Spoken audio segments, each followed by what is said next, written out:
campaigning for what matters most to women. I'm Elaine Crory, Women's Sector Lobbyist at WRDA.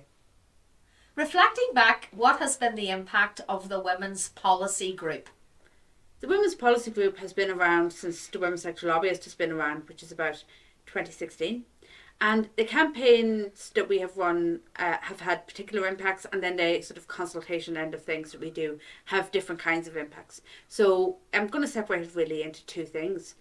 One of the impacts that we've had is through campaigning, and that involves things like meeting with ministers, meeting with individual political parties, and meeting with other decision makers, including civil servants, including councils, that kind of thing.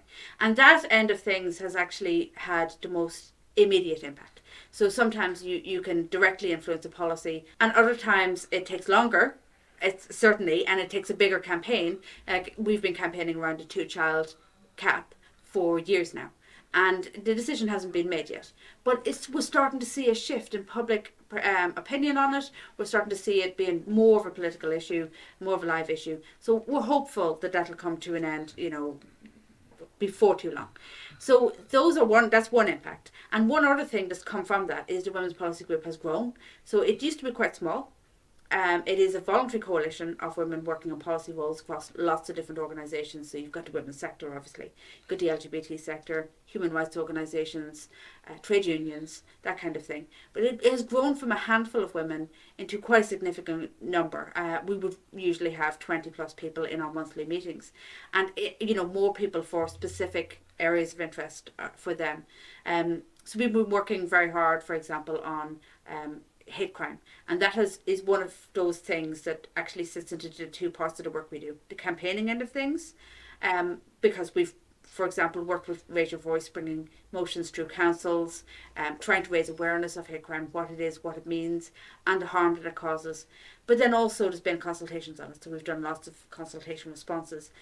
And consultation responses form the bulk of our workload. The exciting, cool campaigning is unfortunately really only a small part of it. We spend a lot of time responding to proposals from the government on legislation, budgets and policy. And that is quite honestly, a little bit of a tedious process sometimes. Often because you respond to a consultation and then you find that they want to consult on it again or a version of it again 6 months or 12 months down the line. Or you can respond to something, work really hard on it and find that the government aren't going to actually enact it at all. Or you respond to something, put forward your best arguments, and they basically reject your arguments. And it was for that reason, because we spent so much time and energy doing that what we did in 2020 and then again in 2021 was worked on a feminist recovery plan. So the purpose of that really was to draw together all of the different areas we are working on. And it's really been the sort of benchmark that we a lot of our work flows from ever since. It is a huge document. It's 300 plus pages. It covers just about every possible area. And we can't campaign on all of those things all of the time. But what it means is whenever one of those issues is being consulted on or a new piece of legislation is being discussed and it relates to something in the recovery plan, we have a bank of evidence and a bank of recommendations to draw on. Sometimes don't need to be updated, sometimes they don't, but it's a huge I suppose milestone in the development of the Women's Policy Group. Now that's before I was lobbyist, but we are still using that day and daily. I think one of our biggest impacts in the last maybe 2 or 3 years has been our visibility. We're noticed far more. Politicians know that they have to meet with us. They know that they have to listen to us. We are recognised as really the voice of the sector. We've been able to open doors for other sectors and other organisations that previously had doors closed to them. And that's a really powerful thing that we can do now. So I think that's one of the biggest impacts is now they are starting to listen to us and they're starting to take women's views on board for things other than things that are directly and explicitly related only to women. It's hard enough to get them to listen to that, but it's really hard when it comes to things like budgets, that kind of thing. They generally don't consider those women's issues. Those absolutely are women's issues. A huge part of what we're trying to do in the women's movement is fight for women's economic equality. And so budgets are where it's at when it comes to that. And so it's a large part of it is making sure that they know they have to listen to us on every issue. Tell us how to create our own manifesto about what matters most to us. So the Women's Sector Lobbyist has been helping the women's sector as a whole and Women's Policy Group produce women's manifestos for elections, going back to the early days of the Lobbyist in 2008. So I suppose the purpose really is key. So when you're sitting down to write your manifesto, you have to think about what election am I actually, writing this manifesto for? Because if you think about what political parties do, they have one kind of a manifesto for a Westminster election. They have another kind of one for a Stormont election and another kind of one for a local election. And that's really how it should be. Because your local election, you're electing to councils, they have certain powers, they have certain things they're allowed to do. A Westminster election, totally different set of powers and totally different set of things that they can reasonably do there. So what you are trying to do is make sure that your manifesto reflects the issues at hand, be they local, be they Northern Ireland wide, or be they UK wide. So that's key to it. And the next thing is deciding what are your priority issues and what do you have specific asks on. They have to be really ideally achievable asks within the lifetime of one government or one council or something like that. So you break it down really, really small. We always say, when you're making recommendations in not just a manifesto, but to politicians, make it so simple that there's no room for misunderstanding. Don't say something like commit to this or work towards that, because, that could mean any number of different things. You really, really want it to be very specific. You want to be able to say, put new lights in such and such a public square where the lighting is poor, if it's a council election.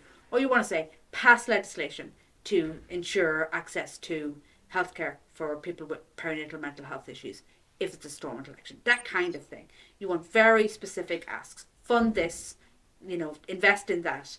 And ideally you want it to look a little bit like a political party manifesto. So under each section you do a sort of an opening blurb about why this is important to you. So why this is important to your organisation or your group. And then you come in with your asks. Your key asks, if you know what I mean. And that's how you kind of structure it. But how do you draw together those ideas in the first place? That's a whole different thing. And that is to do with how you've been developing your discussions over time. Sometimes you already know that, your friend from such and such an organisation is going to come in with specific asks because you've been working on those things already. Other times it's a brand new kind of area for discussion. And somebody might have an idea that is sparked by something somebody else says. So we often hold meetings specifically to discuss what do we want in this section of the manifesto. And people will throw their ideas in the pot. And you want to make sure none of them contradict each other, of course. But you don't have to exclude anyone. They are just a set of ideas, a set of asks. And so you can make sure everyone's voice is in the mix. And that's the really positive things about manifestos. You don't need a huge amount of somebody's time. They don't have to write a long response to a consultation. They just have to put in a key ask and the why that you're asking for it. And so it's much more accessible in a way, and you could do it around a kitchen table with cups of tea if you have to. But it's a good idea if you come to it with your key priorities laid out, and then you're just working out what are the things you want the government or the council or Westminster to do underneath those key priorities. Looking forward, what are the campaigns that the Women's Policy Group will fight for? So there's lots of things on the go at the minute, and of course, who knows what's in the future. But along the top line of the key things we're working on at the moment include hate crime, which I mentioned before. We've been working on that since 2019, which is a long old time now.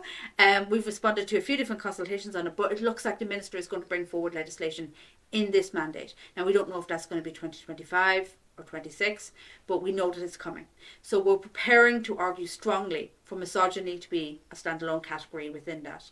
Now, I don't know that the Minister is minded to do that, so that's the campaigning end of things. We've already done the consultation responses, they're all ready to go, but it's a campaigning and influencing thing, where we're going to try and influence politicians to vote a certain way.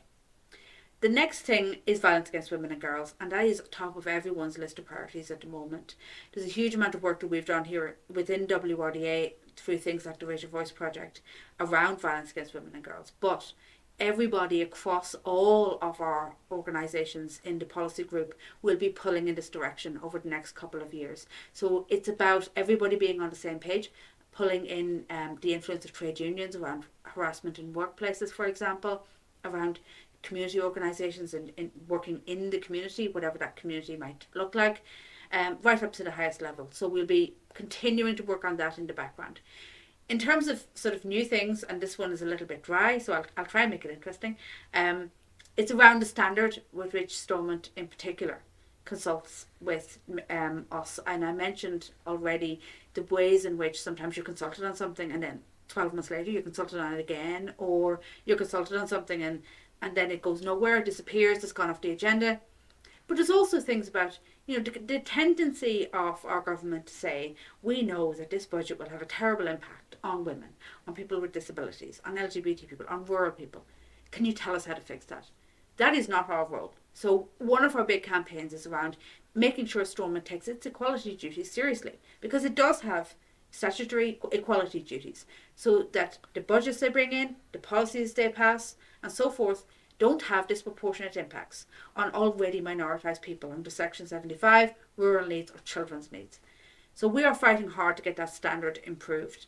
And it's not very cool and sexy or anything, but it's important and it is something we'll be working on in the background. And then the final thing, I suppose, is around budgets. We are working hard with the Women's Budget Group, who are one of our members, to bring in gender budgeting if we possibly can. We already have a council up in Derry City and Strabane working on a pilot. There's more and more interest. We've met with the finance minister. She's quite interested. So that's going to be something that we push hard. I mentioned before that economic equality is absolutely vital to gender equality, and it is something we'll be fighting for very hard, alongside all of the things we're already doing. And hopefully, 2025 and forward into the future, new challenges will come along. We have the great sort of Bible, if you will, of the Feminist Recovery Plan to guide us along that. And we have a fantastic network of women all working really, really hard on these things. And, I know we'll be up for whatever challenge comes.